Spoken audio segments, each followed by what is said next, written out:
What's going on, family? I hope you guys are having an absolutely awesome day. This video that we're bringing up for you right now, it's from Corvettes in Carlisle. Well, while we were there, we had the absolute awesome opportunity and very rare and unique opportunity to meet with Lance Miller.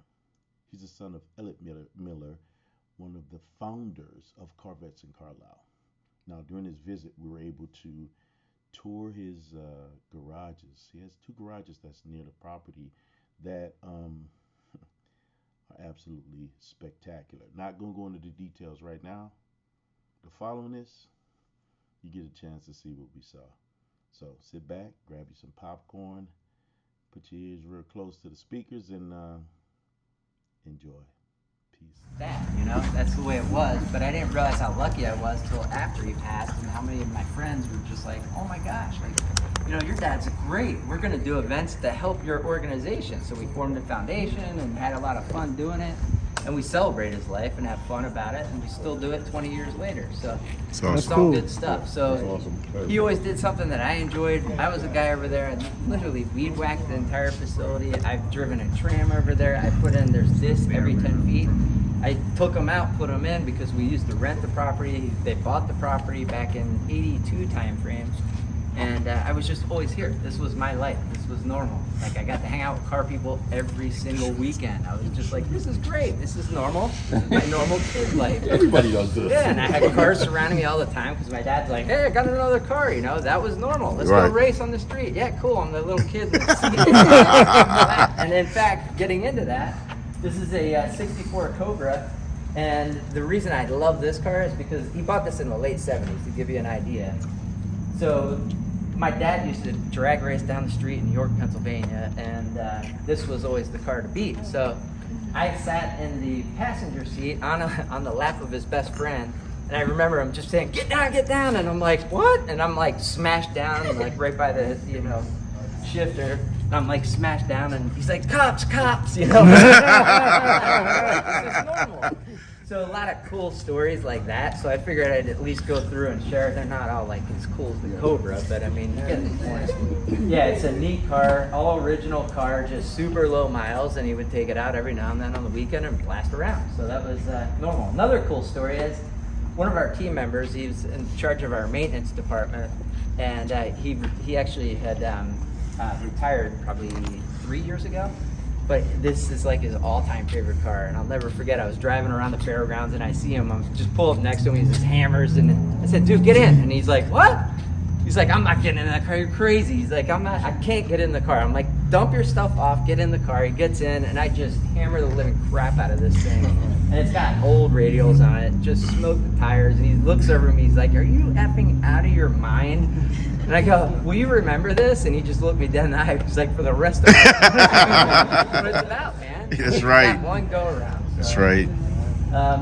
We always had a Ford event, and I remember we had a GT40 at one point, and I literally fell in love. I was helping push it in with my dad, a real GT40 from the 60s. And I'm looking over at him, and we're pushing. I see these big, it was just the coolest car in the world. And I'm looking down, I'm like, wow, this thing's awesome. I'm like, one day I gotta own one. Well, I couldn't afford it, so this was the next best thing. And Ford GTs I just love. So this is a Heritage Edition. They made, I think it was 343 of them in 2006 of this color. So it's just a neat car.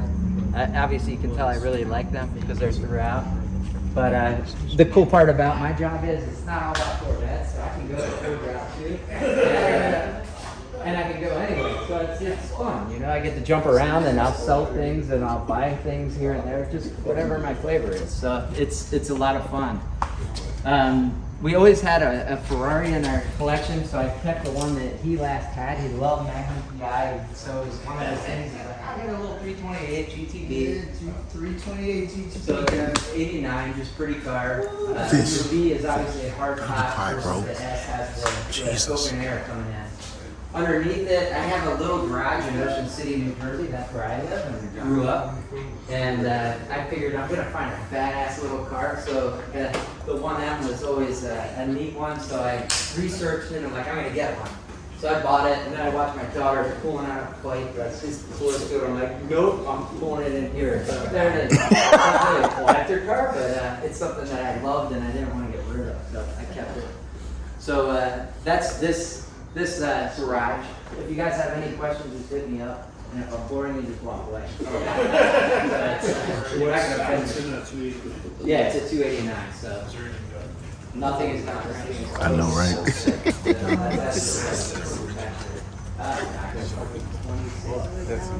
Very late. Very late. So that'd be more sought out. This would be very sought out. Yeah. Especially all original. I've had some silly offers on it, but I just like the car. It's just, you know, if you want it, keep it. A lot. Yeah. It was, yeah. It was, yeah. Subscribe, like, comment. Yeah. Offered $2 million. Give you an idea. Wow. At ICNV. So neat stuff, but we'll move on. I'll continue boring you. This is perfect. I'm just gonna put this up under my video for the overlay. Yeah, There you go. I got her in How perfect is that?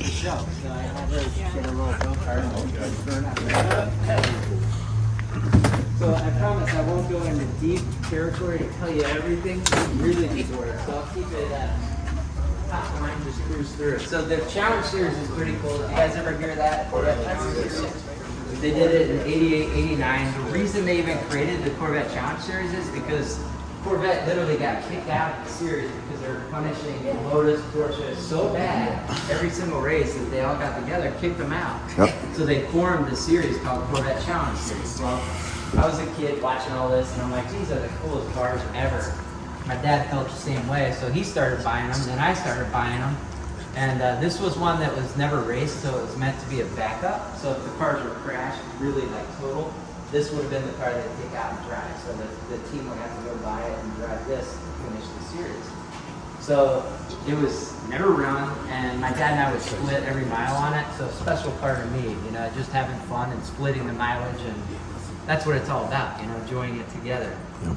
The car underneath it is a 59 Corvette resto mod, obviously, not your stock motor, but beautiful car. The only reason I have this car, I took this on trade, and I ended up getting 10 cars on trade, so this is one of the 10 cars.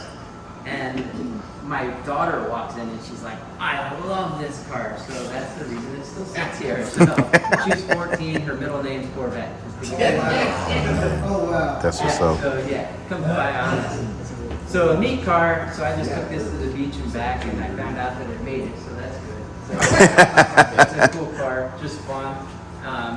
Another challenge car. This was actually the vehicle that won the championship, so it was driven by Bill Cooper, and so that's the car that won. They basically stopped racing it after, I think it was the 9th race, because it already won the championship. They wanted to keep it perfect, and my dad really wanted this car, so he got it. Last week, well, this week, I actually just got this delivered. So this car came in 2nd place overall. Oh, wow. And I remember this car. I went to Bloomington Gold, which is a show in Illinois area, actually Indiana. And I remember Mike Jagger. He had a beer between his legs, and he comes in, and there's water all over the place. He just smokes the daylights out of the tires, and I'm like, yes! So I remember this car. I'm like, I gotta own it. And I saw the guy was selling it, so I bought it. No sucker. Just, it's all the memories and the cool factor, I guess. This car came in 3rd, which is just weird. So I got 1st, 2nd, and 3rd place from the Challenge Series. And yes, I like the series. I just thought it was neat. So again, this was driven by Scott Legacy. And the one underneath, I had actually just got this car. I bought this in a Porsche because of the fact there was an 83-year-old gentleman that wanted to sell his vehicles. And I told him, I'm like, listen, here's the value. And he's like, why don't you just buy the cars and then you sell them? And I'm like, okay. So I bought them from him, and then I'm going to sell them. So it's a no excuse for a $1,000 car. I figured, why not? It'd be fun to sell it. So that's the plan for this one. Salina 7. You guys have probably heard of this car. Oh my God. So they made about 70 of these cars, and I literally was in the process of selling. I told you I traded 10 cars, and I'm selling them all. And they were pretty significant cars, so I'm selling, and then this guy's like, listen, I have a car you need to own. I'm like, I don't need any more cars. I don't want any more cars. Don't even tell me what it is. He's like, no, it's a Saleen S7. I'm like, what? Where's it at? He's like, it's over in Norway. And he's like, I know the guy well. He's like, he wants to get rid of it, and he's an older gentleman, and well, here it is. So I got it shipped in from Norway and ended up getting it. Jesus. It has a blown head gasket, and there's some stuff that I'm gonna do. It actually usually doesn't sit this high, but I had the thing totally pulled apart. We had some suspension that was bent up on it, so I ended up fixing that, and now I gotta pull it all back apart again because I wanted it together for the Ford event, and I promised that I'd have it, so now I gotta yank it all back apart again and get it properly running. So that'll be soon. So good stuff. I love these things. They're just wild. So another challenge car. This was considered the poster child for Corvette Challenge Series. The posters are on the wall over there. And it was driven by Mark Dismore. This car was in probably 20, 30-foot flames, believe it or not. It was fully reshelled and back to the way it raced. So it was smashed up pretty good. This one is Carlisle Blue. Did any of you guys ever hear of Carlisle Blue? Yeah, good. So Chevrolet decided on our 30th anniversary, we're gonna do something special for Corvettes at Carlisle. I'm like, oh, awesome, you know? And they said, we're gonna do this color blue. And I'm like, cool. So they dubbed it Carlisle Blue, and of course I had to order one. And this was my daughter's favorite car, and then the orange one ended up being a favorite a few months ago. So I love driving this car. It's so much fun. I just enjoy it. I've driven this thing all over the place. It's the car that I like to get in. It feels like a glove. So fun car. The only twin turbo Callaway race car they ever built. This thing had like no success at all. It always blew up, and like it's just a neat car. But I always loved the aero bodies, and I was very good friends with Reeves Callaway. So unfortunately he recently passed. But just a neat car to have. Underneath it is a Maytech 4GT race car. I was at Le Mans in 2010. And I took the number 3 Cunningham Corvette that won its class at Le Mans. It was the first Corvette to ever win its class at Le Mans. And they made a movie about it, The Quest, that's hanging on the wall back there. And this was all by, like, believe me, I was showing a car tour just like this, and the guy's like, what are you gonna do with this car? I'm like, I'm taking it back to Le Mans. I'm gonna have the original driver go too. And he's like, what? He's like, how are you gonna document it? I'm like, easy, man. I'm like, document these days. So he just laughs. He's like, no, you're not. He's like, I'm going to do a professional video. I'm like, done. Like, you know, you have the rights. Go for it, buddy. So we became dear friends, and he made one hell of a movie. It was awesome. So as I'm sitting there at Le Mans, for Corvette, in the VIP area, I'm watching this thing, and I'm like, this is the coolest car I've ever seen. I felt like it's such a traitor. But I fell in love with it, and I stayed after it, and finally I was able to purchase, actually it was a full race team. There were 4 of these, bought all 4, ended up selling the 3 and kept this one, because this is the one I remember as, you know, was in the lead at Le Mans, and I'm like, oh my God, that's the car to own. So I'm fortunate to own it, and all we are just caretakers. So someday somebody else will want it. Yep. But it's a cool car. So 69 Corvette, my dad bought that one new. It was the first Corvette I ever bought new. He ended up selling it, bought it like 12 or 17 years later, and it had 50 extra miles on it out in California. So just a neat car that came back. Only car we ever named George, and I don't know. That's George. That is very random. Yeah, it is random, believe me. Up above is a 9501. Didn't want to go to college. My parents enticed me and said, you can get any car you want. And I'm like, you know what, I'll go to college. I changed my mind. So I ended up with a 01 Corvette. And I don't take it for granted at all. I'm so glad I did it, because I wasn't going to go, and I'm glad I did. And it was just a cool car to get and collect, and that'll be Ella someday too, you know, after she graduates. So that's the plan there. Hopefully she does it to her children someday. But Ford GT, I told you I got a sickness. I ended up getting that car. I got a rated. sickness. It's got 11 miles on it, and I figured I was going to break it up there. I feel confident with some 7-figure cars someday. And I won't be some more. I'm excited to watch them just grow. The car beneath that is another giveaway. That was when my dad passed away. My dad knew everybody in the hobby. And he really was a great guy. So I'd go to the car shows, and he'd literally walk 2 feet, and it'd be like, oh gosh, who's he gonna talk to now? And it was just that way. That was normal. So I'm like, you know what? I gotta let people know I'm into cars. They don't upon his passing, because now I'm in charge of Corvettes at Carlisle. They just dump me into it. And I jump in, I'm like, you know what, the new Corvette's coming out, I'll just buy one and I'll build up the car and I'll make it, I wanted to do something in 10-second, naturally aspirated, throw brake brakes on it, you know, change the wheels, just do the right things, make it proper. So I take this car, and I'll never forget, the cars just came out, the Corvette's Carlisle. Kerbeck at the time ended up getting 5 or 6 cars. He was the very first dealer to get any. He's like, Lance, they're all down at my booth. He's like, you gotta go down. I'm like, cool, I'll go check them out. He goes, they're all taken, of course, they're all pre-sold. But he's like, just pick whatever car you want, and I'll get another one for that person. I'm like, seriously? Like, so I decided to get the car. I bought the car, grabbed that one, took it straight to a dyno, which people are like just ready to strangle me. They're like, you can't do it. It's a new car. You're gonna blow it up. I'm like, this motor's gone. You know, I'm gonna take it out in a couple months. It's gone. We're gonna put a Callaway in it. So I got yelled at a bit, but we found a baseline, so that was good. But cool car. It ran 1076 in the quarter mile, and we did so much work to that car. And Reeve shook my hand, and I'll never forget the day that he said, we're going to do everything versus you going and piecing it out to different people. So a lot of fun, and just a badass car.